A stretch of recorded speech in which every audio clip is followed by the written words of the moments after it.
Hello, magandang tanghali po muli sa ating lahat. Ngayon po ay isa namang pamamaraan ng ating ituturo sa inyo gamit ang dahon ng laurel. Ano ba ang pamamaraan na ito? Alam naman natin na ang dahon ng laurel ay hindi lamang mabisang panghatak ng swerte, hindi lamang ito ginagamit sa pampaswerte, ginagamit din ito sa mga ritual, sa love spell, at ginagamit din ito sa mga lutuin. Kaya naman, ang paggamit po ng dahon ng laurel ay isang mabisang pamamaraan upang tayo ay makahatak ng swerte papasok sa ating mga tahanan at sa ating buhay. Basta tayo po ay may 100% paniniwala sa ating ginagawa. Kaya naman ito pong ating ituturo sa inyo ay napakainam ninyong gawin. Napakasimple lamang po nito, ngunit napaka-effective. Ano ba ang gagawin natin sa dahon ng laurel na ito?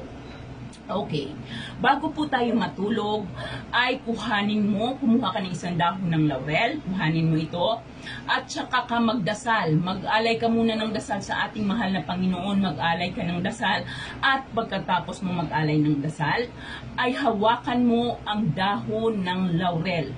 Hawakan mo ang dahon ng laurel at saka mo ito halik-halikan.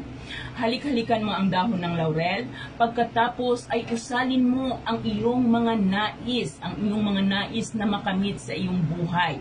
Pagkatapos mo halik-halikan ang ating dahon ng laurel, yung para bang naglalambing ka sa kanya, para bang nilalambing mo siya, at saka ka humiling ng iyong mga ninanais, yung mga inaasam-asam mong mangyari sa iyong buhay. Pag ang laurel ang siyang tutulong sa iyo upang mahalina mo, papalapit sa iyo ang lahat ng iyong mga inaasam-asam.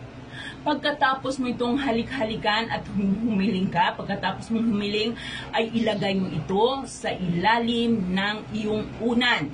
So, pwede ito sa ilalim ng punda ng iyong unan. Halimbawa, ito ang iyong unan.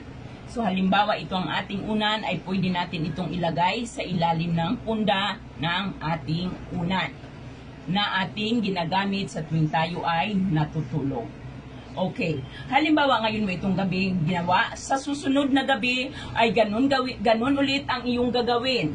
Kuhanin mo lamang ang dahon ng laurel sa ilalim ng iyong unan at muli ka munang umusal ng panalangin. Pagkatapos mong umusal ng panalangin ay muling halik-halikan ang ating laurel at muli mong sambitin ulit ang iyong mga kahilingan.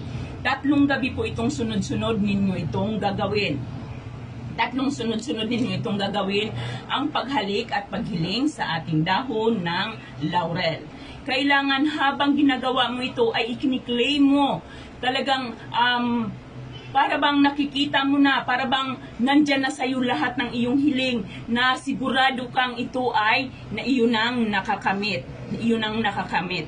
At hindi mo na mamalayan, ikaw ay makakatanggap ng mga blessings na hindi mo inaasam-asam. After po ng 3 days, after po ng 3 gabi mo yung paghiling, kinaumagahan ay kuhanin mo ang laurel sa ilalim ng iyong unan at sunugin mo ito at hayaan mo na ang abo nito ay matangay ng hangin. Hayaan mo ang abo ng ating laurel na matangay ng hangin. Tiyakin po ninyo na ang paggawa ninyo ay diretso po. Ibig sabihin, walang laktaw ng 3 gabi. Dapat po yung 3 gabing iyon ay dire-diretso, walang laktaw. Pag nalaktawan po ito, ay balik po kayo ulit sa umpisa at kumuha ng panibagong dahon ng laurel. Kailan natin ito pwedeng umpisahan? Pwede natin itong umpisahan ng kahit anong araw, basta po sa gabi kayo bago matulog ninyo ito gagawin at sunod-sunod na 3 gabi. Hindi mo po kailangan magpalit ng dahon ng laurel gabi-gabi. Kung anong dahon ng laurel ang ginamit mo umpisa ng gabi, ay ito lang din po ang gagamitin hanggang matapos mo ang 3 gabi. Gawin ang tama, magtiwala, magdasal at magsikap. Ayan po lamang, maraming salamat po at magandang tanghali sa ating lahat.